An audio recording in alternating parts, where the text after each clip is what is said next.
Bismillahirrahmanirrahim. Assalamualaikum warahmatullahi wabarakatuh. Pada kesempatan kali ini, kelompok kami Nur Zahla Latifah, Resi Fatihatur Rohmah, Zial Fadila, dan Retno Dwi Wulandari akan sedikit menjelaskan tentang penyusunan personalia organisasi. Topik pembahasan kita kali ini ada 5, yaitu penyusunan personalia, perencanaan SDM, sumber-sumber penawaran, penarikan dan seleksi karyawan, dan yang terakhir adalah orientasi dan training. Yang pertama adalah penyusunan personalia.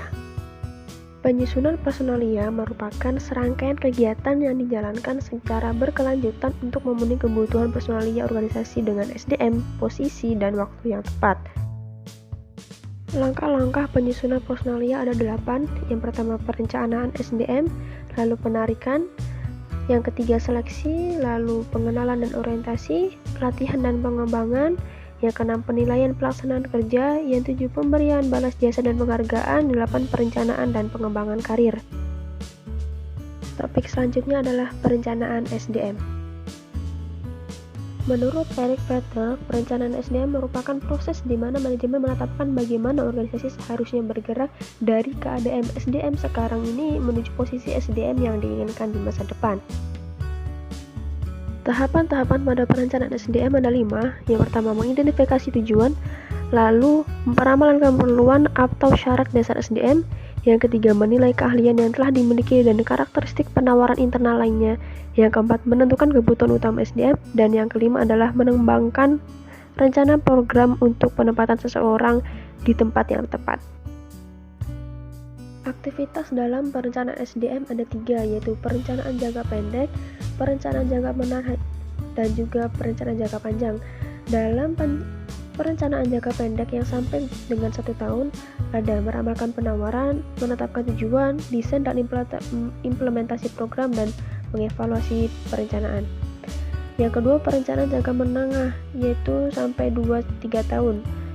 Di dalamnya meramalkan jangka pendek, lalu meramalkan penawaran, penetapan tujuan, desain dan implementasi, juga evaluasi jangka menengah. Dan yang terakhir adalah perencanaan jangka panjang, lebih dari 3 tahun. Di dalamnya meramalkan penawaran, program desain dan implementasi, dan yang terakhir evaluasi perencanaan jangka panjang. Strategi SDM merupakan seperangkat proses yang dilakukan untuk menyelesaikan masalah bisnis yang terkait dengan manusia. Fasilitas pelengkap yang mendukung penciptaan strategi SDM adalah semakin pentingnya keterlibatan SDM dan orientasi pada isu-isu. Topik yang ketiga adalah sumber-sumber penawaran personalia. Sumber penawaran intern ada 3, yaitu penataran atau upgrading yang bermakna memberi latihan, yang kedua pemindahan atau transfer yang bermakna pemindahan posisi, dan yang ketiga adalah pengangkatan atau promoting yang bermakna pengangkatan jabatan.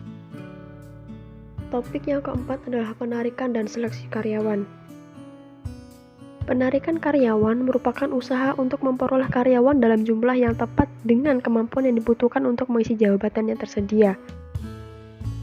Metode penarikan karyawan dapat dilakukan dengan pengiklanan, penarikan melalui lembaga pendidikan, leasing atau tenaga honorer, kantor penempatan kerja, rekomendasi, dapat melalui buruh, dan dapat menggunakan komputer. Beberapa hambatan dalam penarikan karyawan diantaranya hambatan kebijakan kompensasi, kebijakan status, rencana SDM, kebijakan promosi, kondisi pasar tenaga kerja, kondisi lingkungan, persyaratan jabatan, kondisi lingkungan, dan persyaratan kerja.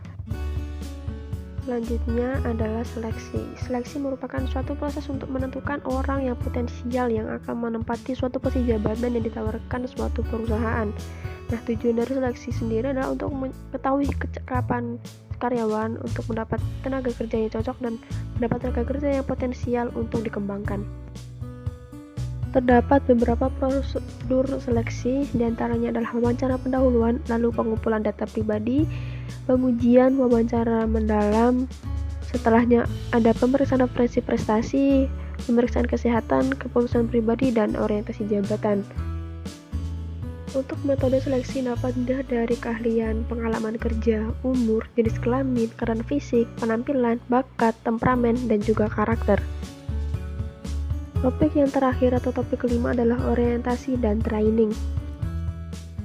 Orientasi merupakan peninjauan untuk menentukan sikap yang tepat dan benar atau pandangan yang mendasari pikiran, perhatian, dan juga kecenderungan. Tujuannya adalah untuk membantu seseorang memahami sekitarnya dengan baik. Hal ini juga sebagai penunjang bagi pegawai baru untuk meningkatkan produktivitas kerja. Nah, macam-macam orientasi ada 3, yaitu orientasi personal, orientasi temporal, dan juga orientasi spasial. Tahapan orientasi ada 7 yang pertama, sosialisasi perekrutan. Yang kedua, menggunakan karyawan lama sebagai teladan. Yang ketiga, informasi, aturan, dan prosedur. Keempat, menyediakan informasi kebijakan, aturan, dan lain sebagainya. Kelima, menyampaikan informasi orientasi. Keenam, hindari terlalu banyak informasi. Dan yang ketujuh adalah evaluasi dan tindak lanjut. Selanjutnya adalah training. Training atau pelatihan adalah proses mengajar keterampilan yang dibutuhkan karyawan baru maupun karyawan lama, atau melakukan pekerjaan baru yang akan ditugaskan. Tujuannya adalah untuk mendapatkan ilmu pengetahuan atau knowledge, kemampuan atau skill, dan penonton sikap atau attitude. Nah, macam-macamnya adalah job atau technical training, ada juga interpersonal and problem solving training, ada juga developmental and innovative training, dan yang keempat adalah recurrent and regular training. Tahapan training sendiri ada 3. Yang pertama adalah orientasi atau orientation, yaitu agar karyawan dapat mengetahui informasi latar belakang pekerjaannya. Yang kedua adalah proses pelatihan atau training process, yaitu agar karyawan mendapat kemampuan dasar. Dan yang ketiga adalah OJT atau on the job training, atau metode training untuk mengajarkan karyawan di pekerjaannya sebenarnya. Mungkin cukup sekian yang dapat kami jelaskan, kurang lebihnya kami mohon maaf. Semoga dapat bermanfaat. Terima kasih. Wassalamualaikum warahmatullahi wabarakatuh.